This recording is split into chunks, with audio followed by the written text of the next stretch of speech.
dickhead is in the road. Pointed himself out to us.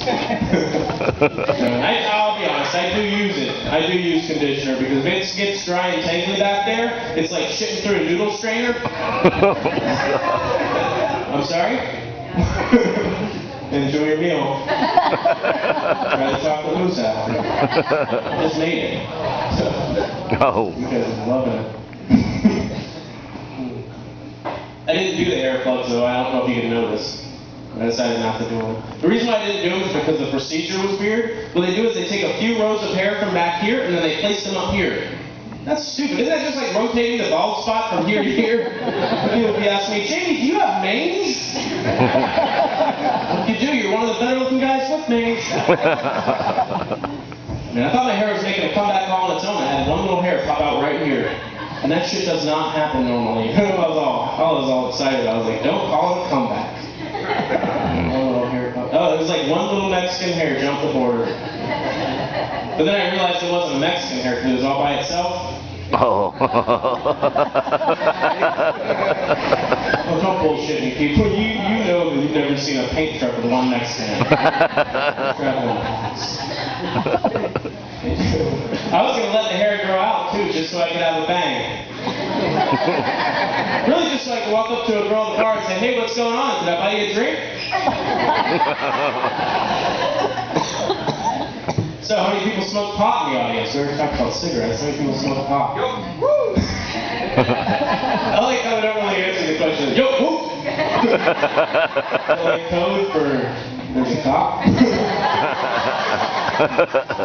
Man, I don't smoke pot anymore. I quit for 10 years. I did. I used to smoke pot like it was my job. I really did. I used to smoke it like it was my job. And then I realized that it wasn't my job to smoke the pot. I was supposed to be selling it. Look, the guy told me, he gave me this big bag of weed, and he's like, I want you to get rid of this by the end of the week. And I got a plan for it. He was pissed at the end of the week. And then I quit for 10 years. I quit for 10 solid years. And a few weeks ago, my buddy, we went on a trip together, and he's like, all right, Jamie, you have to smoke with me this week because I brought the good shit. And I didn't want to be the asshole that turned down the good shit, you know? So I went ahead and smoked it. And I'll give you a little bit of advice. If you quit smoking pot for 10 years, don't start back on the good shit. The good shit turns into the bad shit in like 12 seconds. You start having those pot panic attacks. You guys know what I'm talking about? Yeah, you see how more people knew about the pot panic attacks than actually knew to smoke pot? And it's because they smoked pot and they forgot that I was asking that question.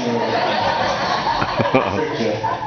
Oh man, I started freaking out. We got high, and all we did was we went out to this house party, right? And I started having one of those pot panic attacks. It's where you freak out about normal stuff that you wouldn't normally freak out about. We went to this house party, and we had already smoked out, and I was just freaked out because there were too many people in the house.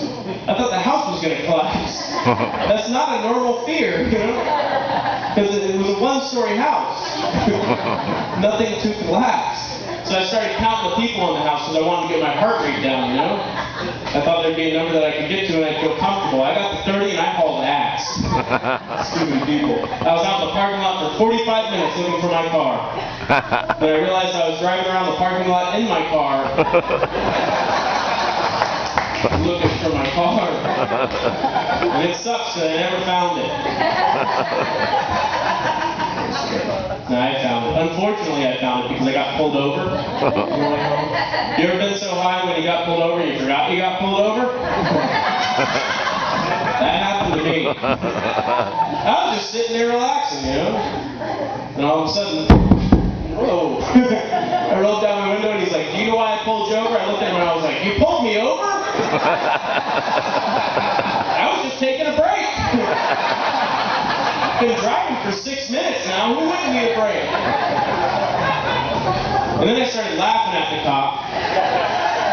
I don't know if you know this, but they don't like that shit. I was laughing at, because you guys know what a lazy eye is, right? A lazy eye is where one's looking at you and the other one doesn't give a shit.